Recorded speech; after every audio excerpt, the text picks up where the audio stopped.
The Zen-3 diplomat's three-fingered hand trembled as he tossed the crystalline key chip across the detention center's visiting booth. Parker caught it reflexively, his calloused mechanic's hands closing around the alien artifact that pulsed with bioluminescent light. "You're giving me your ship?" Parker asked, disbelief coloring his voice. Ambassador Vector's translated words crackled through the booth's ancient speaker system. "Not giving, trusting. You are the only human who understands."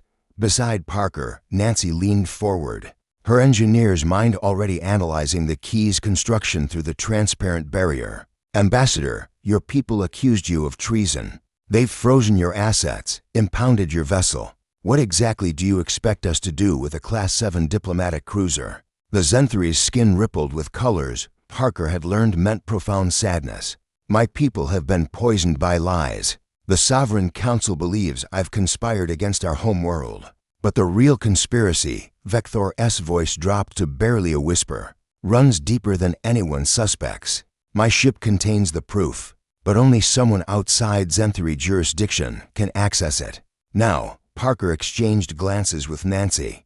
They'd met the ambassador 6 months ago when his cruiser had suffered a catastrophic engine failure near Jupiter's orbit. While official channels argued about jurisdictional protocols, Parker and Nancy freelance salvage operators with more guts than sense had jury-rigged a solution, using human combustion principles that shouldn't have worked with Zen-3 fusion cores. But it had. Vector had called it the human gift for impossible improvisation. "The impound facility is Earth Alliance controlled," Nancy said, her tactical mind already working through the problems. "Military-grade security, automated defense grids. Even with your key, you'll need this human quality I've observed," Vector interrupted. "You call it audacity. I call it survival instinct raised to an art form." 3 days later, Parker and Nancy stood in the shadow of the massive impound facility outside New Geneva. The Zen-3 cruiser loomed above them, a sleek vessel of organic curves and crystalline panels that seemed to breathe even while dormant. "This is insane," Nancy muttered, checking her handheld scanner for the 3rd time. "I've counted 47 security protocols between us and that ship." Parker grinned, the expression that always meant he'd found an angle. 47 alien security protocols designed by species who never learned to think like humans. Meaning they engineer for elegance. "We engineer for chaos."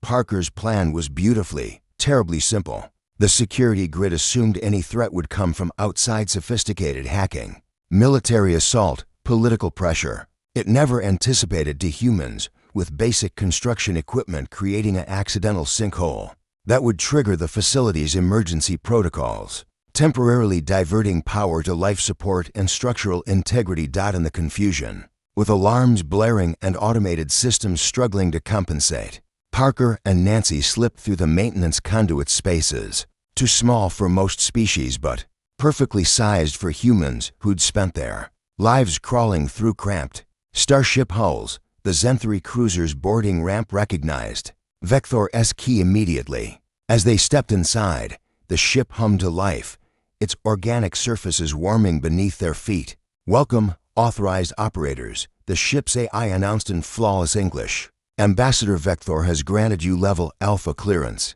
Uploading mission parameters now." Nancy's eyes widened as holographic displays erupted around them. Star charts, communication intercepts, financial records, and at the center of it all, a conspiracy that made her blood run cold. "The Zen-3 Sovereign Council didn't just betray Vector," she whispered. "They've been selling military intelligence to the Kryn hegemony. They're planning to let the Kryn invade, then heroically repel them using phrenology. The entire war would be theater to consolidate their political power." Parker's jaw tightened. How many Zen-3 would die in this theater? Millions. The ship shuddered as the facility's security systems finally caught up with them. Plasma turrets locked onto the cruiser's hull. "We need to leave now," Nancy said, her hands flying across the unfamiliar controls. But Parker was already ahead of her, his fingers dancing across the navigation console with the same intuition that made him an exceptional pilot. The cruiser lifted smoothly, its shields absorbing the initial weapon's fire. "Human Parker," the ship's AI intoned, The facility's defense grid will destroy us before we clear atmosphere. Not if we don't give it time to coordinate, Parker replied. He slammed the throttle forward, pushing the Zen-3 vessel into a ascent pattern.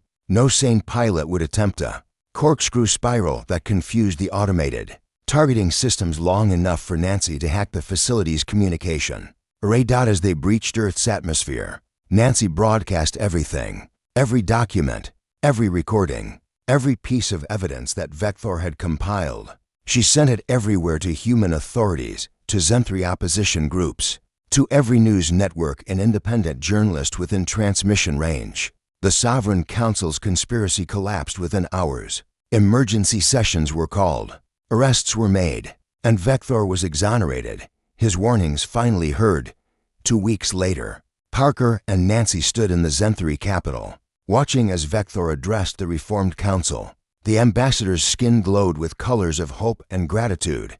"You recovered more than my ship," Vector said to them privately afterward. "You recovered my world's future. My people thought themselves sophisticated, evolved beyond the crude survival instincts of younger species. But we'd forgotten something essential." "What's that?" Nancy asked.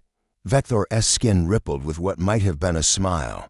"That sometimes the universe doesn't need elegance or sophistication. Sometimes it needs the humans with a sinkhole and absolutely no regard for proper procedure." Parker laughed. "That's not exactly how I'd put it on our resume." "No." Vector's eyes gleamed. "Because I've just recommended you both as Earth's first independent contractors to the Galactic Recovery Agency. Apparently, there are 37 other species who could use some human audacity." Nancy and Parker exchanged looks. The universe was vast, full of problems that needed solving, and humans, it turned out, were very good at solving problems, even the impossible ones.